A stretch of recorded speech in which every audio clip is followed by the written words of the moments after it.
Buenos días, ingeniera, compañeros. Hoy nos indagaremos sobre el tema de cultivo de musáceas. No solamente hablaremos sobre el tema de cultivo de microorganismos musáceas, sino también hablaremos sobre la comercialización, los fertilizantes y un poco más a qué se basa el tema, un poco sobre su historia. ¿Okay? Yo voy a hablar principalmente sobre las musáceas de banano, que tenemos aquí cultivos de banano y plátano, que tenemos aquí bien atrás, lo cual esto constituye en primer orden a una dieta alimenticia de los habitantes también, y además es un cultivo muy importante porque los agricultores, los habitantes, ya siendo en sectores en fincas, tienen sus hectáreas, también necesita una importancia en la economía, pues ofrece generación de empleo y un flujo de ingresos constante, lo cual el desarrollo de una planta de musácea comprende de 3 etapas, que ya tenemos en cuenta, que es la vegetativa, floral y la fructificación, que ya son perennes, ya una vez ya pasado el año, ya comienza, ya podemos ya a cosechar ya. Siendo una fase vegetativa, la especie de interés para la programación de la fertilización, pues en ella se produce una formación de raíces y el desarrollo del pseudotallo, los hijos y la mayoría de las hojas, que tenemos que ir podando con el tiempo mientras se van haciendo más viejas las hojas y tenemos que ir cambiándolas. Ahora, en estos cultivos de musácea, los nutrientes más necesarios o el más importante ya sería el nitrógeno, lo cual lo necesitaremos en grandes cantidades, a veces 600 kilos, 800 kilos requiere las hectáreas, lo cual el nitrógeno es considerado uno de los nutrientes de mayor importancia para estos cultivos, lo cual también tenemos una gran desventaja con este nutriente. ¿Por qué? Porque se va perdiendo mucho. Lo perdemos en forma de gases por los procesos de nitrificación y volatilización del óxido del nitrógeno. Pero también en esto existen microorganismos que nos van a ayudar a que nuestros cultivos de banano puedan llegar a un buen tamaño, sus hojas estén bien verdes y que estén libres de enfermedades. El problema más importante relativo es bien del ciclo de nitrógeno, bien lo podemos mencionar, que siempre tenemos el mismo problema, que el nitrógeno siempre se volatiliza, lo cual tenemos estos microorganismos fijadores de nitrógeno, también tenemos como el Rhizobium, que también se encarga en la parte de la absorción del agua, fósforo y nitrógeno.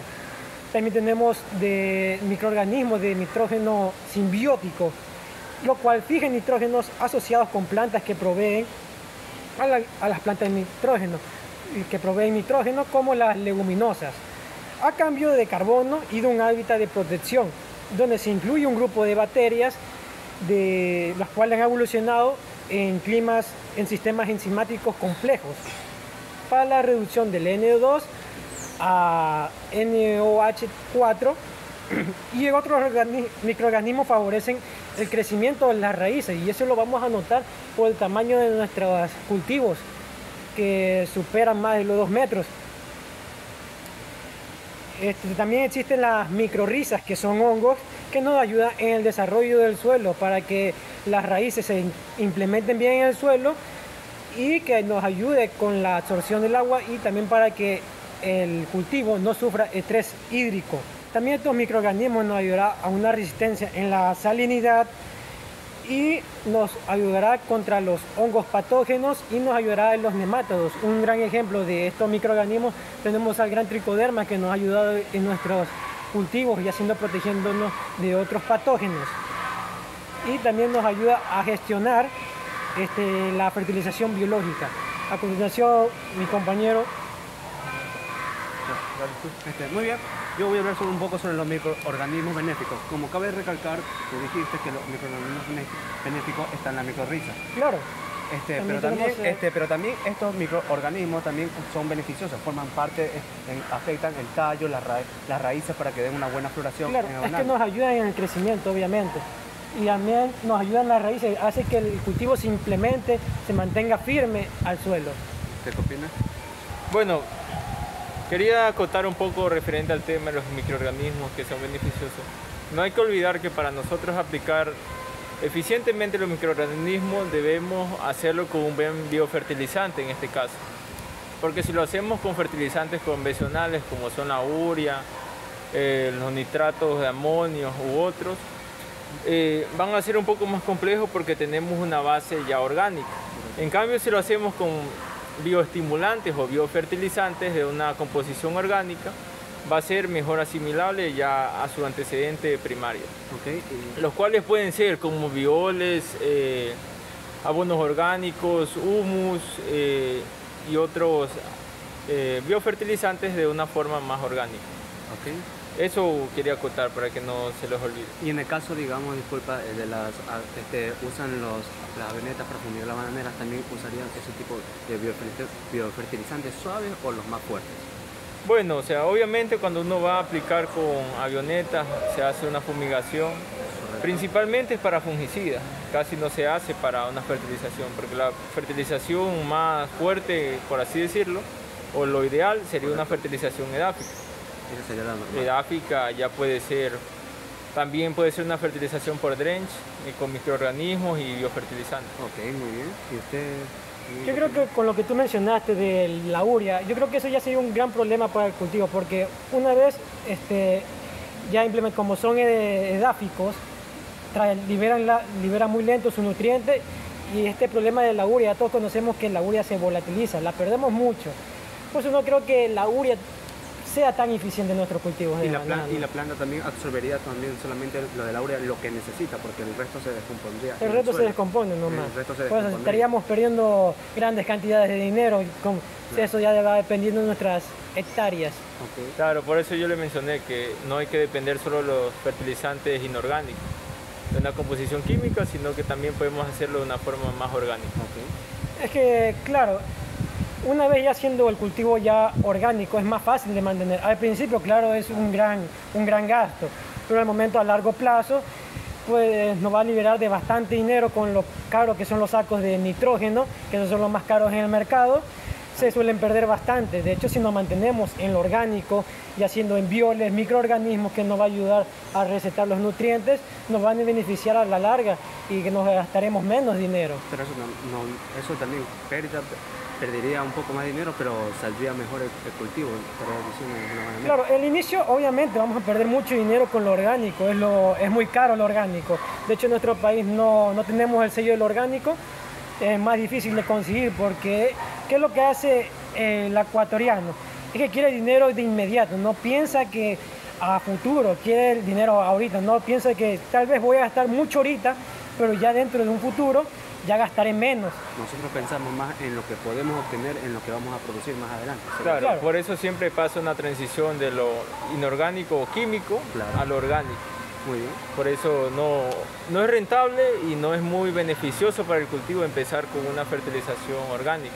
Siempre se empieza por lo químico y de ahí se lo va haciendo lo más orgánico. Es que claro, ahí primero iniciamos con químico, luego se va a sistémico y ya poco a poco lo vamos cambiando a orgánico. Claro que eso está bien. Pero eso también creo que de los químicos sería, yo creo que sería ideal acompañarlo después de unos meses o unas semanas, ya una vez ya terminado el efecto del edáfico, sería acompañarlo con un orgánico para que ya el suelo y los cultivos se vayan adaptando a eso. Vayan adaptando y se vayan recuperando también. Sí, se va recuperando poco a poco nuestro suelo. Sí. Cabe recalcar lo que usted dijo, compañero Omar, que sobre los tipos de uso cuando ya uno va tomando, representándose el plátano, es mejor esperar un tiempo para que no cogerlo con químicos, es verdad. Claro, pero yo creo que lo más importante es que dejar que la tierra descanse un rato, porque ¿qué es lo que hace el agricultor? Como yo bien lo dije, quiere plata inmediato. Apenas sale un cultivo, entra otro inmediatamente y no repone los nutrientes. En ese momento que ya descanse la tierra, lo que primero que debería hacer ya sería reponer los nutrientes, pero con un orgánico para que el suelo ya se vaya recuperando y que para el próximo cultivo sea más fácil la liberación de nutrientes y que no haya tantos problemas en nuestros cultivos. Va a haber una nutrición más esencial, más completa. ¿Y usted qué opina sobre eso?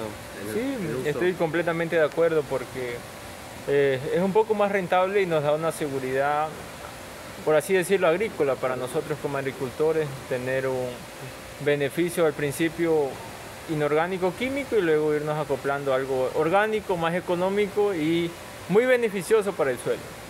Ya, muy bien. Ok, ahora solamente una última pregunta para salir de duda, que no todos los cantones de las provincias tienen los recursos necesarios. Algunos cantones sufren por inundaciones, deforestaciones, falta de mantenimiento, el monte. Esos cantones, ¿qué requerimientos, o sea, qué soluciones ustedes tendrían para este tipo de problemas? Porque no todos los cantones tienen los mismos recursos que son el ingreso más de dinero y mano de obra de un agricultor.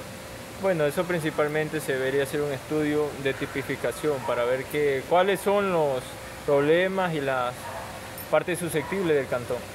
Porque como tú lo dices, correcto, tenemos zonas que se inundan, pero también tenemos zonas altas, lo cual nos es un poco contradictorio.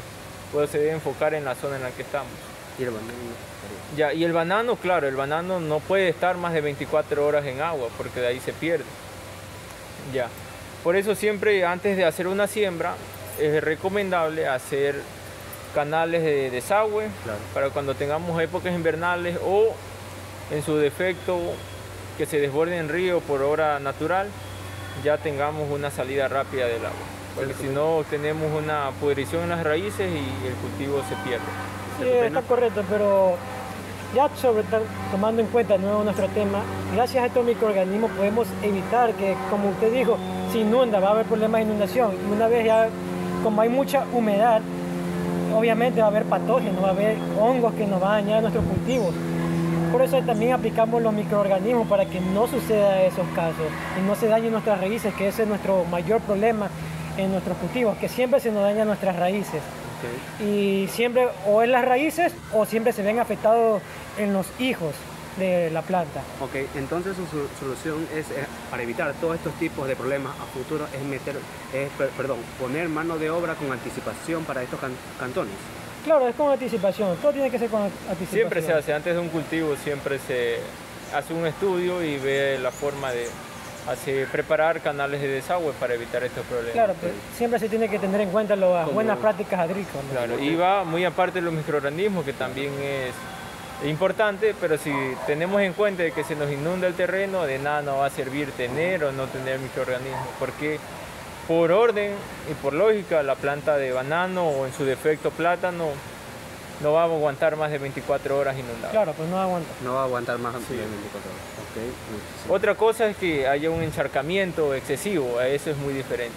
Okay. Porque ahí sí la planta va a poder desenvolverse bien con los microorganismos que se hayan aplicado y estaría mejorando poco a poco.